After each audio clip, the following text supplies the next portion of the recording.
When were you offered this job before you were going to start it on your first day? It was around a week before. What were you going to be paid? It was around £75 a day for 5 days a week. What were the responsibilities of the job? What were you going to do? Well, it would just be like manual labour, so just in and around the building. So I was going in for my first day for like a health and safety briefing. And is this a like that you keep adding, or is this because you're from the West Country? Yeah. Oh, fine. I'll let you off there. You understand? Some people say like in their sentences, but I never mind if you're from Bristol because I understand that's actual affectation. A bit like Pam Ayres. Do you know what I mean? I like butter, but I'm not like a nutter. That sort of thing. Yes? Yes. Judge Rinder, I like you rhyme with Tinder, that sort of thing. See what a joker I am? Yeah. Only you see, the difference between you and me, Daniel, let me let you into this one, is like, I'm like funny. Whereas we're going to discover, and you're not. Isn't that right, Lewis? That's right. You paid £800 to Stuart for a van in circumstances which were, frankly, less than sensible. In Judge Rinder speak, they were stupid. You bought them in circumstances where you were told the gears didn't work. What's more, you didn't check the vehicle at all, and you bought it in the dark on a motorway. Ordinarily, that would be the beginning, the middle, and the end of the matter. It would be buyer beware.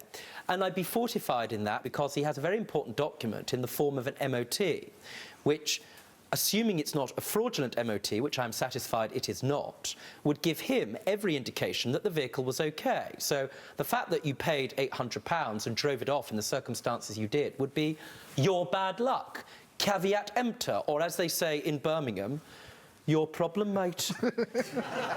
So he'd go out for days, sort of out on the rads with the other cats, come wherever he'd been. Come back when he felt like it. I see. Yes, I've dealt with cases like that.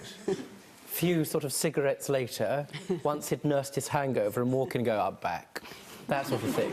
Pretty much, Norman. Hello, Mum. That sort of... I got you a flower.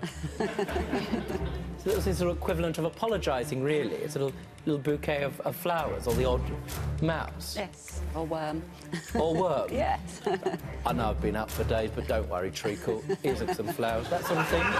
My current job, I work only on a Thursday, Friday and That's not an answer to the question. Why do you not work more than 13 hours a week? And the answer is because it's on a Thursday.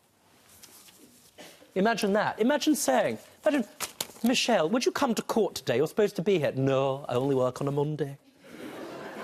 The court is sitting. Well, I only work on a Monday. That's not how she sounds, by the way. Sorry? A bit. A bit. Where have you performed for royalty? Down in London at Chelsea, in some big venues near Chelsea. What was your biggest gig over the years, would you say? Your biggest booking? Well, probably that one, because that was Millennium Eve, and Princess Anne apparently selected me personally to come and perform. Well, hang on, let's just pause for a minute. There she is. She's doing her charity work in between that and the horses. And she's thinking to herself, good Lord, it's the night before the millennium. I could be anything, do anything, I could see any performer I wanted. And she thought to herself, yeah, hello.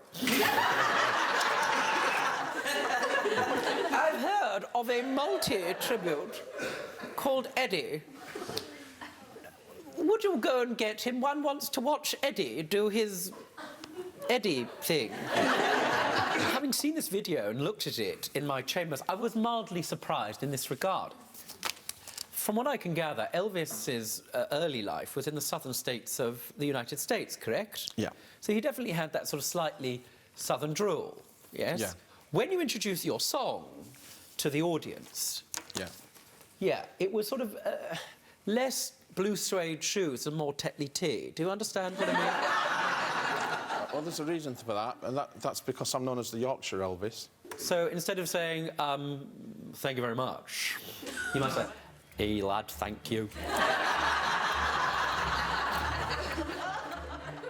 There ain't nothing like a hound dog.